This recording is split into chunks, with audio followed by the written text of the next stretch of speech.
Good evening, ladies and gentlemen, and welcome to the Alhambra Theatre, Bradford, for this recording of Rowan Atkinson's new review.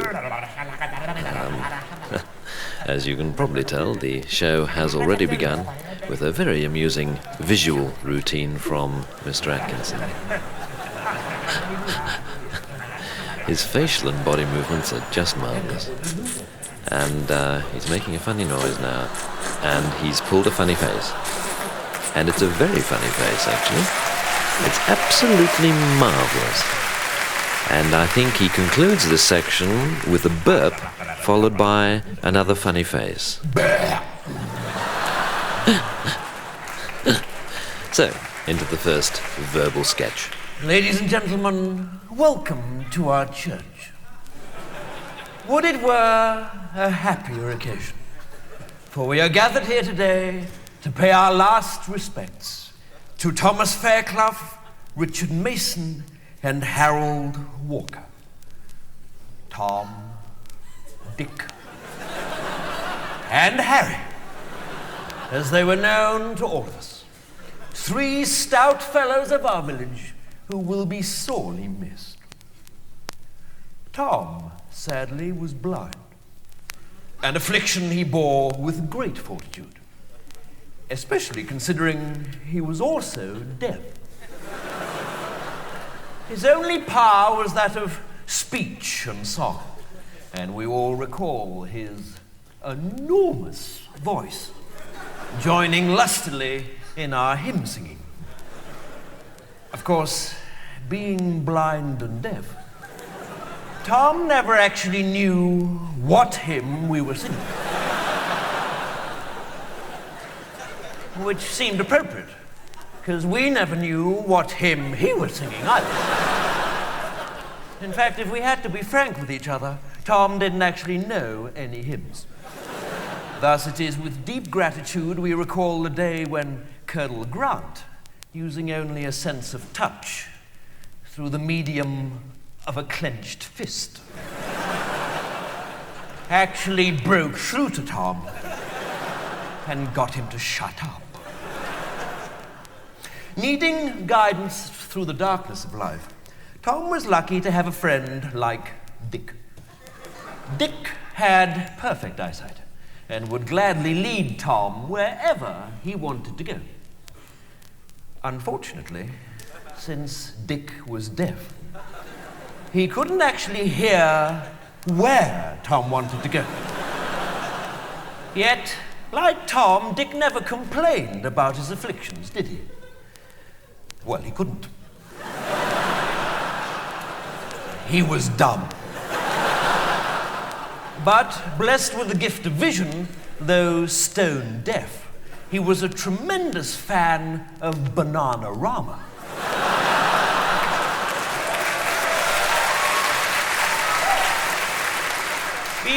Being such an idiosyncratic pair, deaf to the world about them, Tom and Dick were to have the permanent companionship of Harry.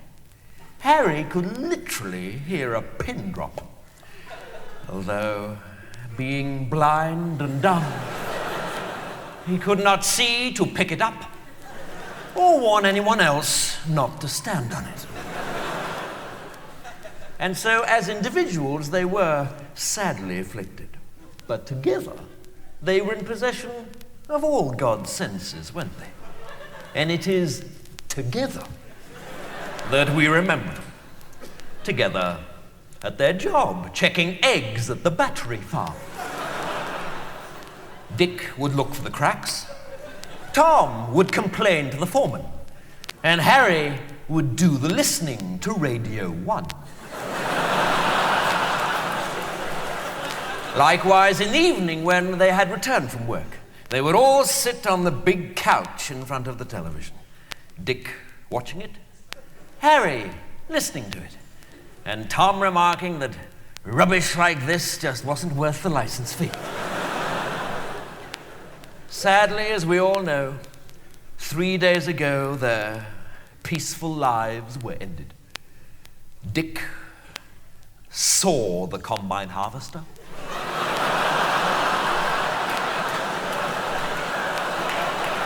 Harry heard the combine harvest. But neither could cry out. Tom, who could have cried out, never had the faintest idea what he did.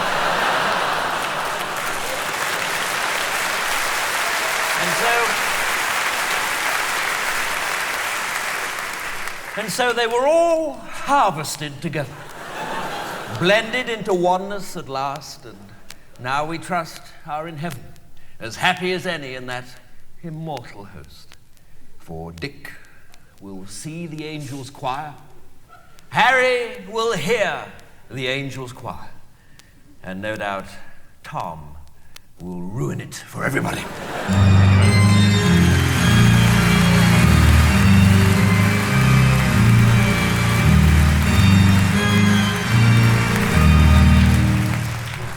You know, a lot of people ask me these days, Vicar, what is the church's attitude to fellatio?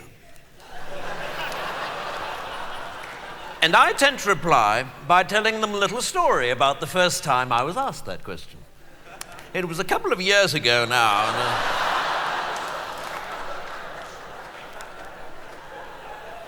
and a young, attractive member of my congregation came up to me after church and asked me just that question. Vicar, what is the church's attitude to fellatio? And I replied, well, you know, I'd like to tell you, but unfortunately, I don't know what fellatio is. And so she showed me. And ever since, whenever anyone has asked me the question, Vicar, what is the church's attitude to fellatio? I always reply, well, you know, I'd like to tell you, but unfortunately, I don't know what fellatio is.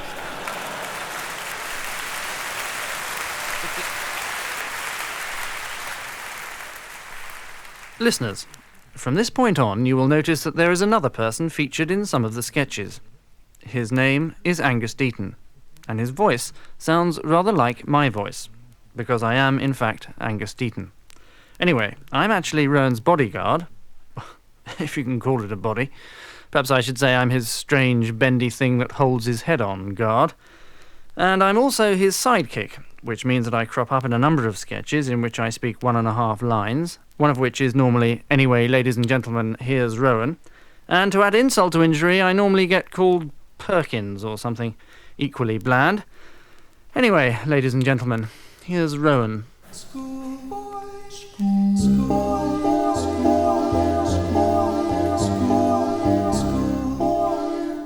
Well now, Mr. Perkins, it was good of you to come in. I realize that you're a busy man, but I didn't think this matter could be discussed over the electric telephone. No, absolutely, Headmaster. I mean, if Tommy's in some sort of trouble, then I'd like to nip it in the bud. Well, quite frankly, Tommy is in trouble. Recently, his behavior has left a great deal to be desired. Oh, dear. He seems to take no interest in school life whatsoever. He refuses to muck in on the sports field. And it's weeks since any master has received any written work from him. Oh, dear me. Quite frankly, Mr. Perkins, if he wasn't dead, I'd have him expelled.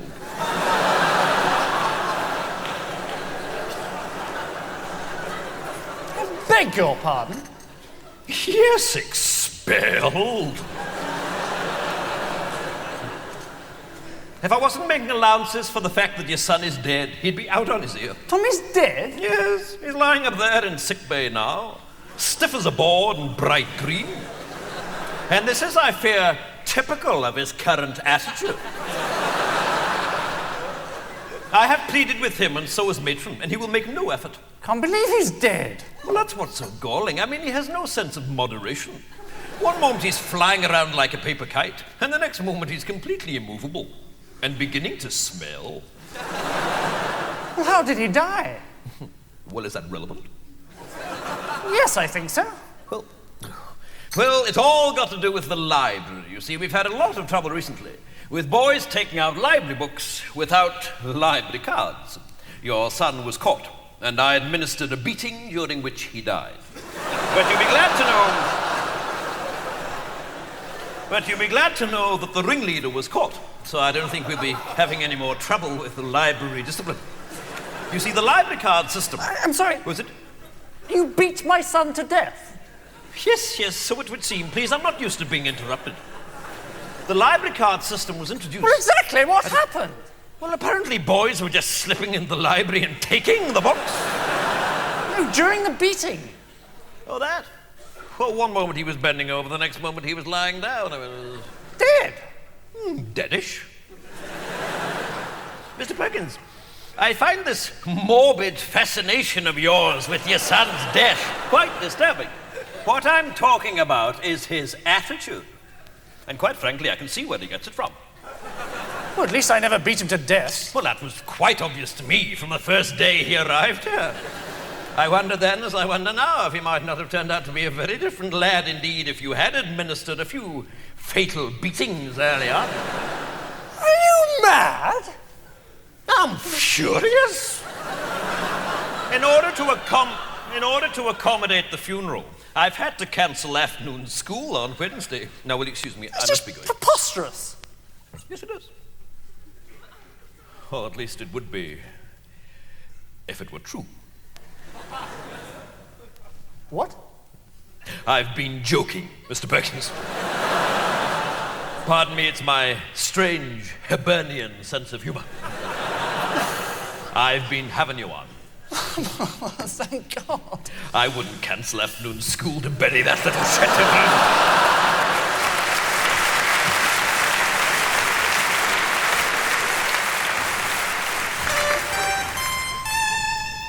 If you have a small child and live near a motorway, don't let him sit out on it. Putting small children in the fast lane of a motorway is dangerous. Don't do it. That was a blindingly obvious public information announcement.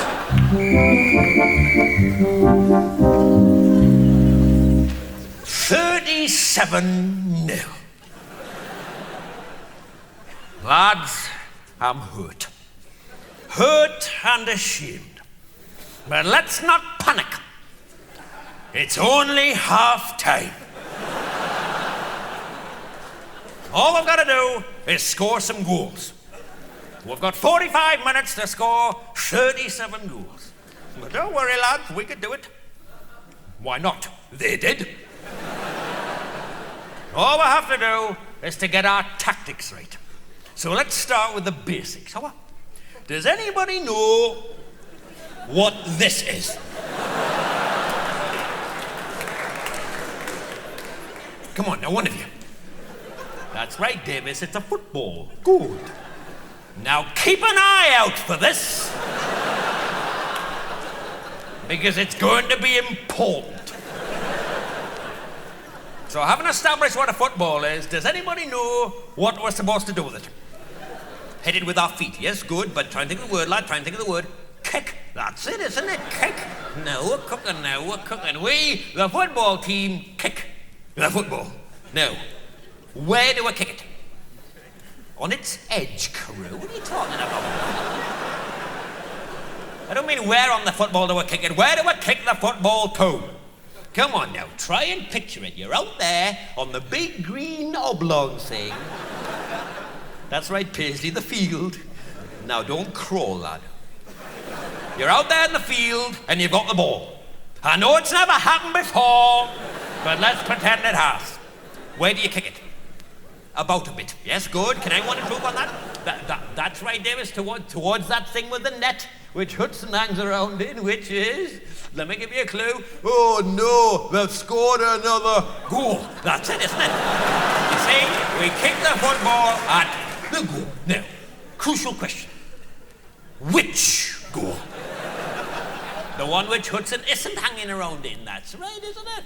In other words, their goal.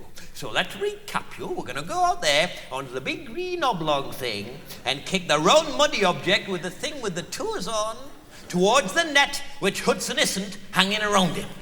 37 times. Brilliant.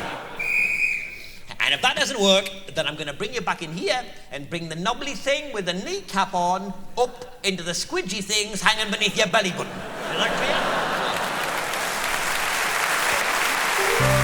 And now, ladies and gentlemen, we are proud to present one of Las Vegas's most glamorous entertainers. A man who has spent his whole life at the wheel of an open Cadillac with a woman on each arm. He is one of the finest singers and one of the most dangerous drivers in the whole of the USA. He is Frank Baroni. Thank you. Thank you. Thank you. It's really nice to be back here in Braidford again. I'd like to sing a little song now that, well, is devoted to you, the people of Braidford. And it's about what I believe. It's about what I truly believe. And helping me with the song is my old friend and partner in crime, One-Eyed Jim O'Perkins. A lot of people ask him why he's called One-Eyed Jim. Well, it's because there's only one eye in Jim. This is a song which we really enjoy singing, don't you, Jim? You're beautiful, Frank. Thank you. I believe that birds can fly and flowers grow. I believe that every Christmas there'll be snow. I'm dreaming I believe that yes means yes and no means no. I believe, yes, I believe. I believe that Shakin' Stevens really shakes, and that Mr. Kipling bakes exceedingly good cakes. I'm prepared to believe that Sellafield's not leaking, and I believe that Ian Paisley thinks before speaking, and I believe the Sun's good writing, Rocky IV's convincing fighting, and that Club 1830 sounds inviting, and that Bowls on TV is quite exciting.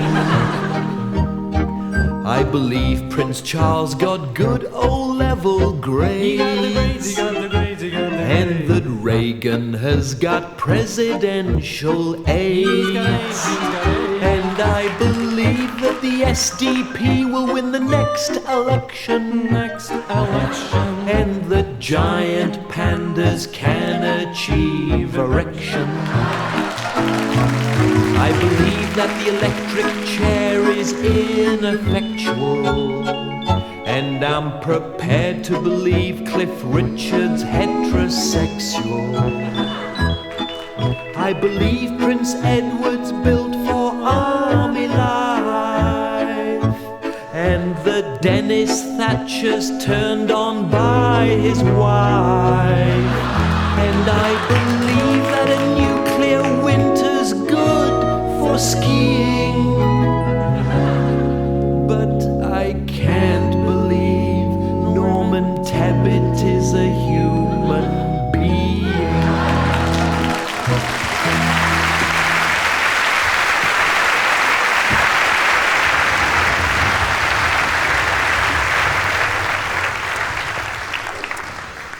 And now, sweet audience, imagine, if you will, you are being wafted to a world of Oriental charm and Eastern promise.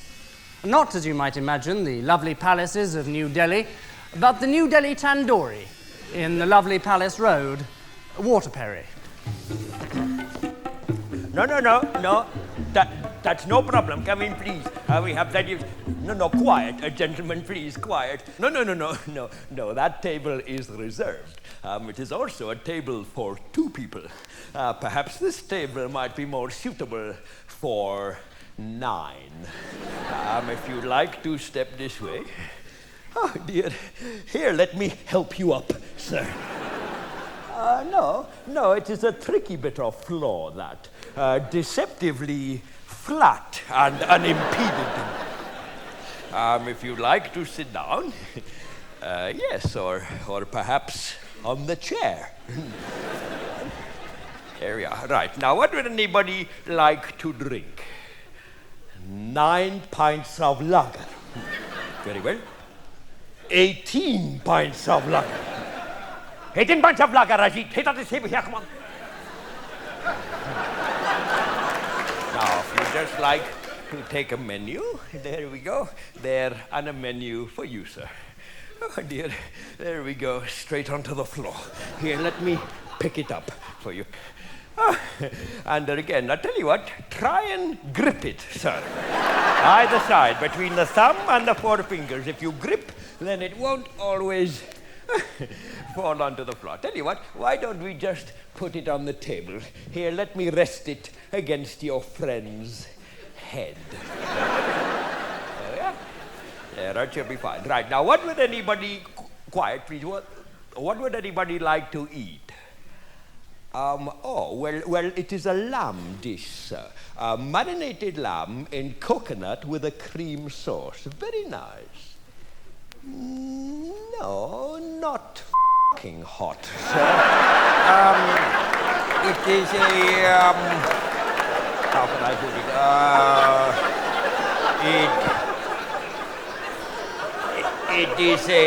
it? It is a medium spiced dish. Yes. Oh, no. Oh, well, in that case, Well, in that case, you want a vindaloo. Yes, that's right, yes.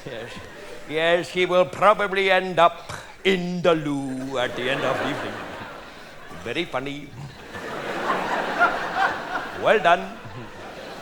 Well done, everybody, on that one. That was very... No, it is the sheik kebab. That is like 2 little turds. The shami kebab is a sort of a mince and onion risol. A bit like a cow pat, sir, yes, but smaller in fact. Reggie, thank you. If you'd like to put the drinks down. Oh, well, can we move him? Well, why don't we roll him? That's a good idea. Why don't we just roll him out of his cutlery and into the chutney? Don't worry, he'll be fine there. Thank you, Reggie. Go on, get out. Now, would anybody like any poppadoms? Poppadoms? How many pop?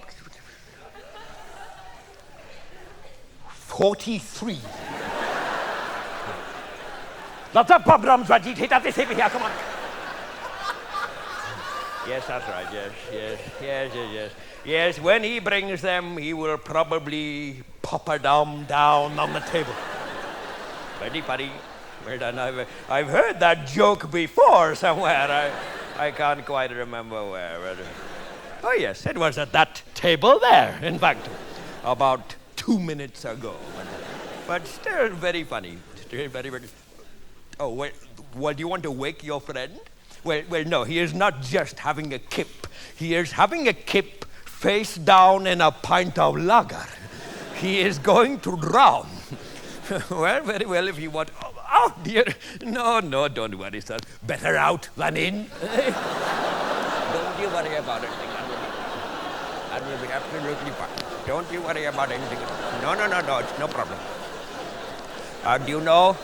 Do you know what your last friend might like to eat? Hello? What would you like to eat? A Big Mac. Okay, I'll see what I can do.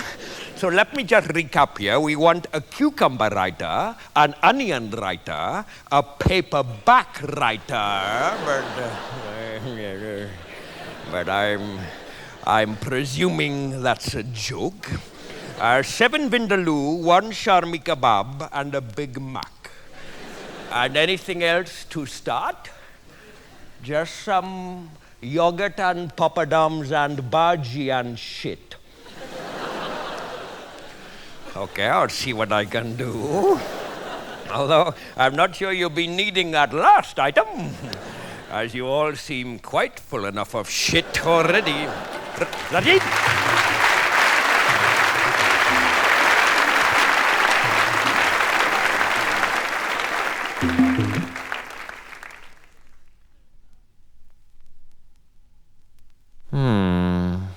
Do you think it's long enough? Just about. I mean, another minute wouldn't do any harm. How about your Madonna song? Oh, no one wants to hear that. Go on. No. Go on, let's hear it. No. Oh, all right. Madonna, take one. There's a young girl called Madonna. I've got a real crush on her. I'd like to buy her a doner, kebab and make her mine. I'd take her back to my place and show her my funny face, and she'd think that I was ace, and she'd be mine. Pathetic. And then I suppose we'd marry, and that would please us, and Madonna would have a baby, and he'd be Jesus. Well, that's not going on the album.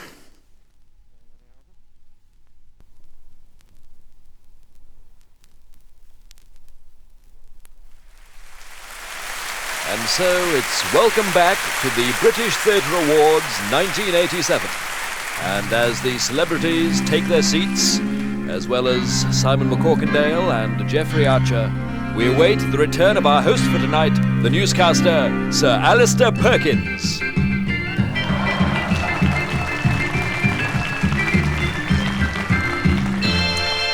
And now, my lords, ladies and gentlemen, your Royal Highness, Sir Lawrence, Sir John, Sir Alec, Donald.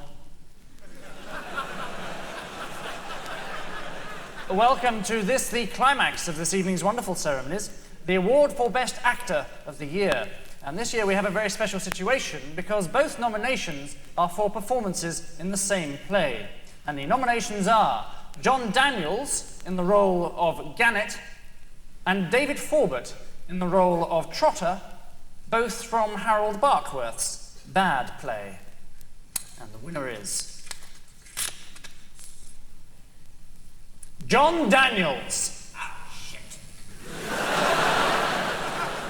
And David Forbert appears to have taken that in good heart, I think. Unfortunately, John is unable to be with us tonight, and so the award will be accepted on his behalf by his co-star David Forbert.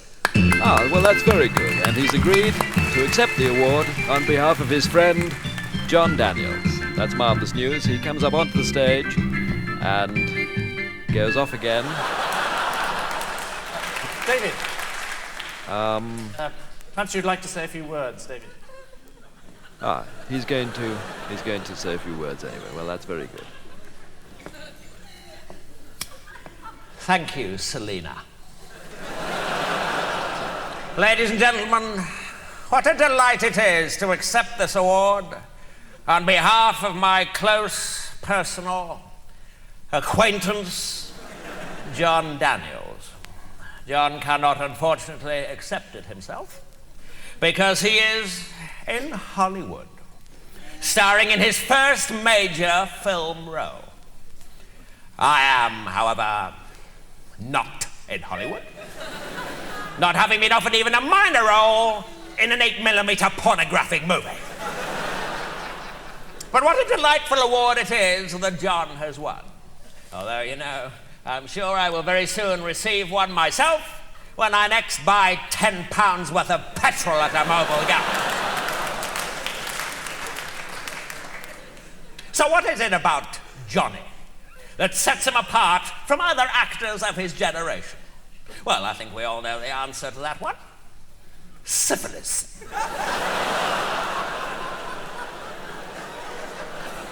And what a great and heartwarming thing it is that he has already started passing it on to a whole new generation of younger actors. Of course, to receive an award is always a great honour, but to receive one here in the heart of London's famous West End on an occasion such as this hugely diminishes that honour.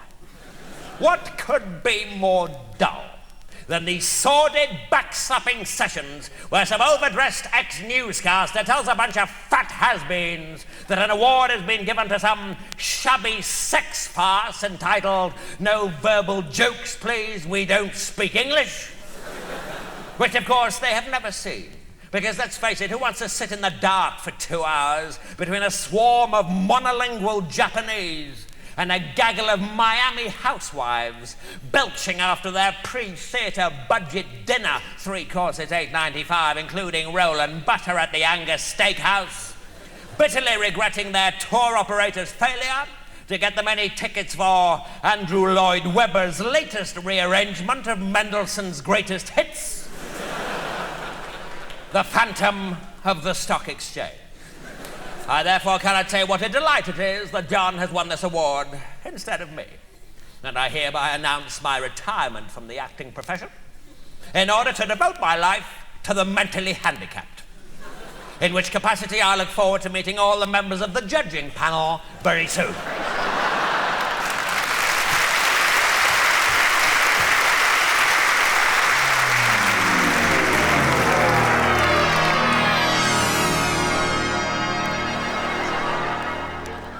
Hail, Earthlings.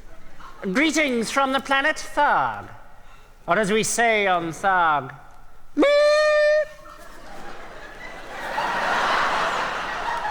Tharg is a planet 19 solar systems away from planet Earth. It is very much like Earth, except our grass is purple.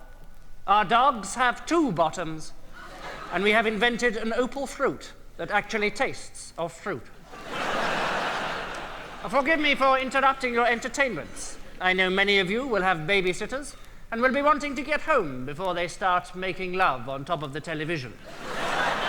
But I have an important message for you regarding the future of planet Earth. Do not believe him. My name is Zack. I am from Tharg. He is Zoltan from the planet Bonk. And all from Bonk are liars. Untrue. We are gentle people who love peace. No, you don't. Yes, we do. As I was saying, greetings from the planet Tharg. You forgot, Zoltan, that true Thargians have 2 lives. No, I didn't. As I was saying, good news from the planet Tharg. You also forgot that we can't count. And that to a Thargian, 2 is the word for 4. Bugger. Farewell, Zoltan Perkins.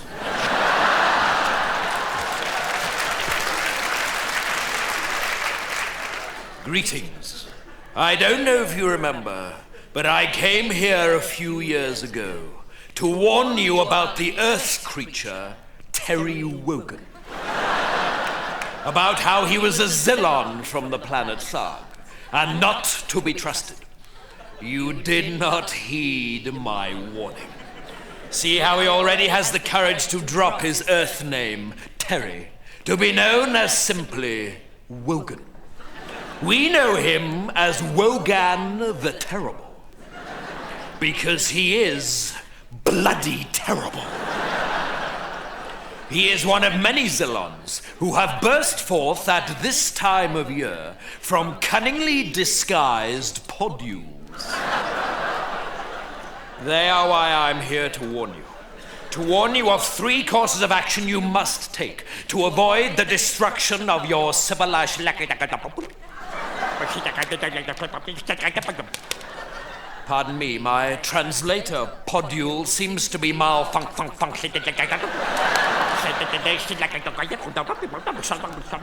Duracell.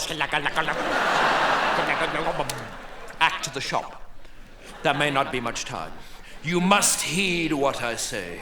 We have greater perceptive powers than you. We always knew Clive Sinclair was a Burke. Here are the 3 courses of action.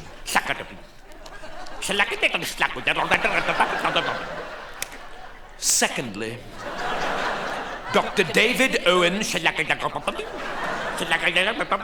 large bucket of manure. Thirdly, beware the one who calls himself Princess Diana. Farewell, and may your lives... Fucking hell.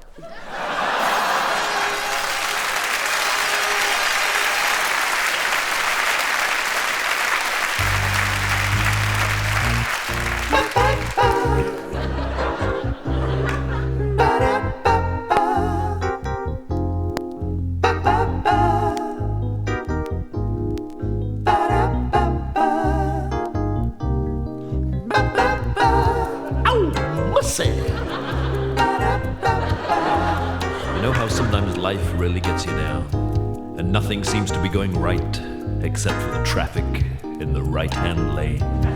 He's always there. He'll put you right. And you know, when this happens, a lot of people turn to drugs for comfort. Samuel Taylor Coleridge did. So did Val Dunican. Other people, well, they turn to drink. Liz Taylor and Betty Ford, Edwina Curry. Other people, well, they turn to God, to Jesus, to the truth of the Gospels. He's always there. He'll put you right. He'll be with you. He'll be right there with you, each and every night. Every night. But for me, the Bible is just a load of black magic mumbo-jumbo, so that's no good either. And finally, there are those who turn to sex, who lose themselves in an orgy of self-indulgence. Oh, nice if you can get it. But if you can't, what can you turn to? Fish. Fish? Yeah, fish. Fish. Listen to me, people. If life seems to be getting you down and you feel like packing it all in and buying a Barrett home, do what I do and turn to fish. Yes, Michael Fish, the weatherman. Fish! Michael Fish. Quite simply the most charismatic figure in the history of entertainment. He tells it straight to the nation every night. He's an inspiration. He tells the truth. He does, he tells it to you, he tells it to you. Monday to Friday. Monday, Tuesday, Wednesday, Thursday, Friday, sometimes Saturday and Sunday. His moustache is always tidy. Come on, everybody, do the fish. And Mr. Atkinson and Mr. Deaton are doing another amusing visual routine. And of course, we expect it to remain very wet down here for the next few days. Of course, there are always those who just laugh at Michael Fish, saying things like, there was something fishy about your forecast last night, Michael. Oh, cod, here comes Michael, and this is a nice place you've got here, Mr. Fish, but just ignore them because... When he's not on, the memory lingers. That fish face, those fish fingers. Michael Fish, you just can't beat him. Oh, he's so good. Oh, he's so nice. I'd like to eat him. Fish. Ladies and gentlemen, we interrupt this recording for a news flash. We have just heard that the United States have declared war on the Soviet Union. Nuclear conflict has already begun, and missiles are expected to strike this country in 4 minutes. Thank you. There now follows a party political broadcast on behalf of the CND. Na, na, na, na, na.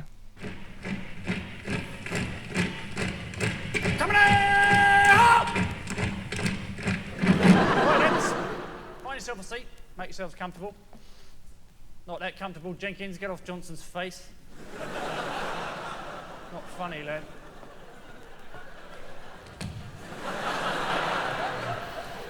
At ease, Sergeant, thank you. Now then, you fellows, pay very close attention, as you're about to be instructed in a crucial military maneuver that might be the only thing that stands between you and a very embarrassing photograph in the newspapers.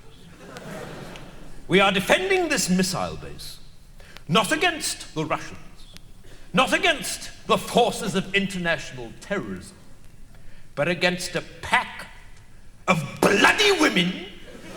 And I'm here to inform you, gentlemen, that no more unscrupulous enemy exists upon God's clean, lovely earth. They do not shoot, they do not punch, they do not blow things up. They sit and they sing. Sergeant, what is being sung at like? Bloody irritating, sir. Being sung at is bloody irritating. You'd be absolutely staggered at how frankly irritating it is. Being sung at hour after hour by a pack of peace-loving anoraks.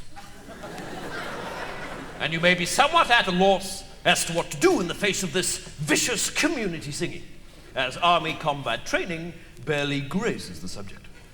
Well, first and foremost, on no account try and sing back. Women are better singers than men, and they know more songs. You will inevitably peter out first, leaving masses of egg on face. There is no sadder sight than the fellow who bravely cries, "Come on, lads, let's give 'em the good ship Venus," and then realizes he only knows the first 3 lines. So that's singing. Now, enemy tactic number 2 is, of course, Sergeant? De-sitting, sir. De-sitting, precisely.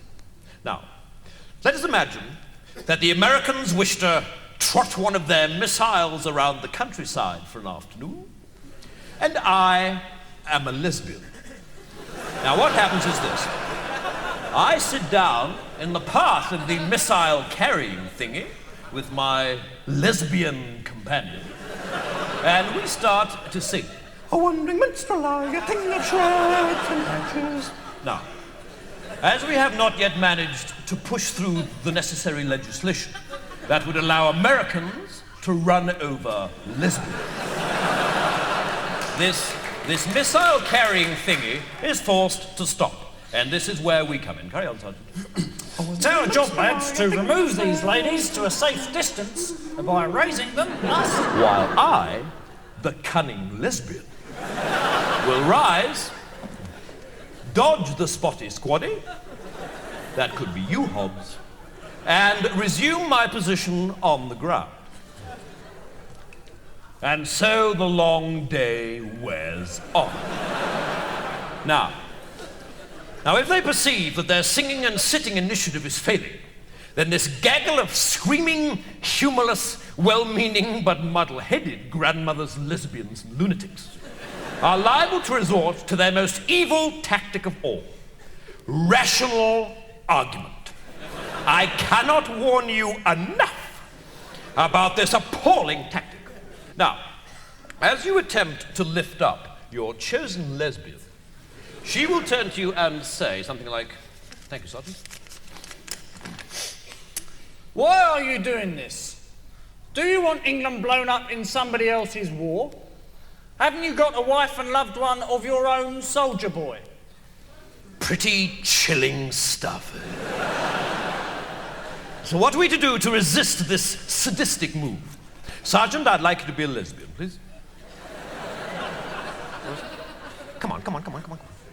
A wandering minstrel, That's a better. thing of shreds. Now I, the soldier, approach, grab the singing lesbian, and this is a moment of intense psychological warfare as they deploy their rational argument. But we've been working on a response scenario for months, so just watch how I deal with it. Sergeant. Why are you doing Shut up! it? You see? And again, please, Sergeant. Do you want England blown Shut up! up? I'm not listening! Shut up! Okay? And again, please, Sergeant. Haven't you got a wife Will and you loved please shut up, you aggravating lesbian! Good. Pretty decisive stuff, I think you'd agree.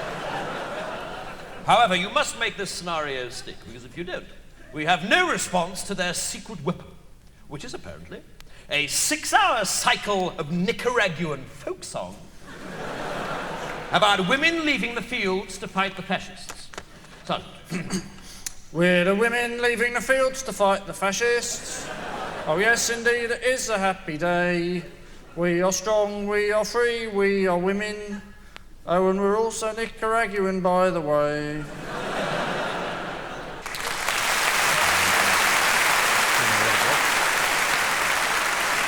And now, listeners, a short announcement. My contribution to this recording is very nearly over. You will know when it's completely over when I take part in a short link which ends with the sentence, "That is the end of this announcement." That is the end of this announcement.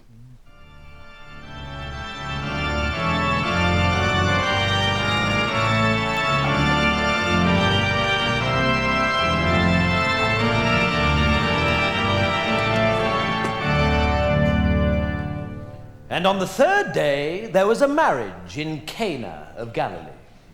And it came to pass that all the wine was drunk. And the mother of Jesus said unto the Lord, They have no wine.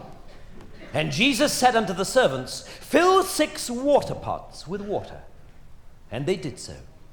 And when the steward of the feast did taste of the water from the pots, it had become wine. And he knew not whence it had come. But the servants did know, and they applauded loudly in the kitchen,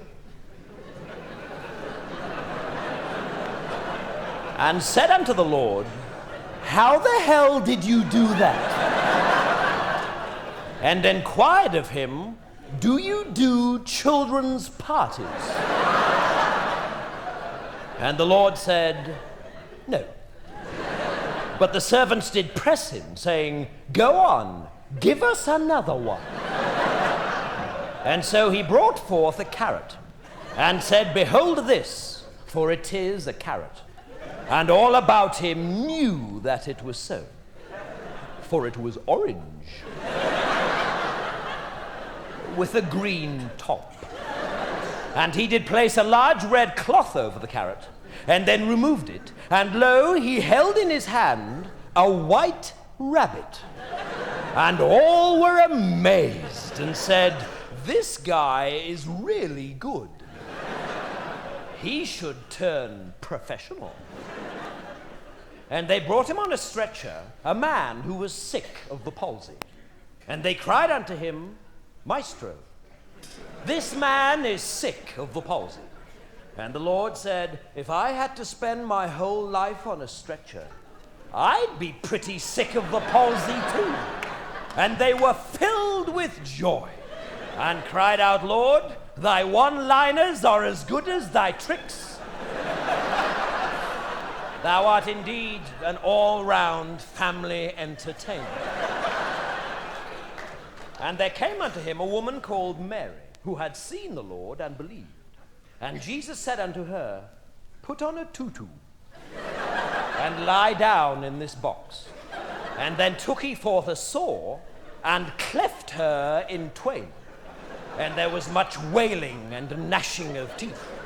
But Jesus said, O ye of little faith. And he threw open the box, and lo, Mary was whole. And all agreed this was a completely brilliant trick.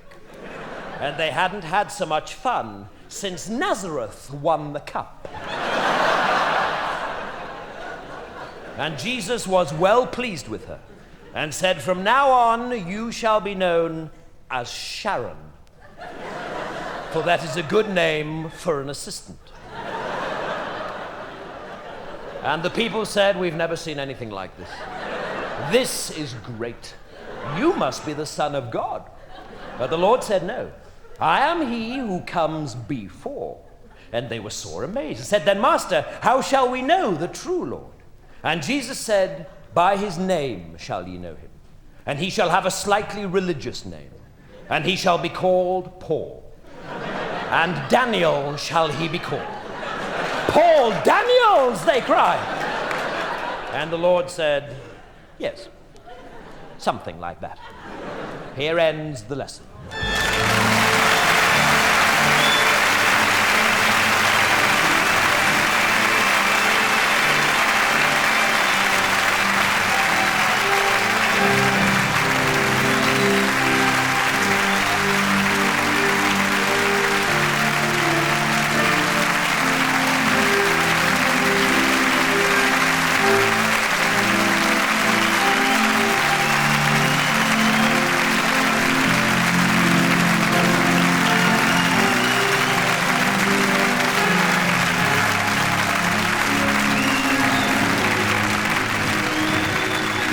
Well, the sound there of the rapturous applause at the end of the Rowan Atkinson new review, but would they be applauding quite so rapturously if they knew that Mr. Atkinson was in fact none other than the notorious gangland chief Ronnie Hatchet Atkinson, wanted in connection with nefarious crimes including murder, arson, cattle rustling, escorting a minor across a state border, and parking on those zigzag lines you get either side of zebra crossings. Well, I'm now going to see how Mr. Atkinson responds to these allegations, because I'm going through the stage door now, and if I can just force my way past the security guard here.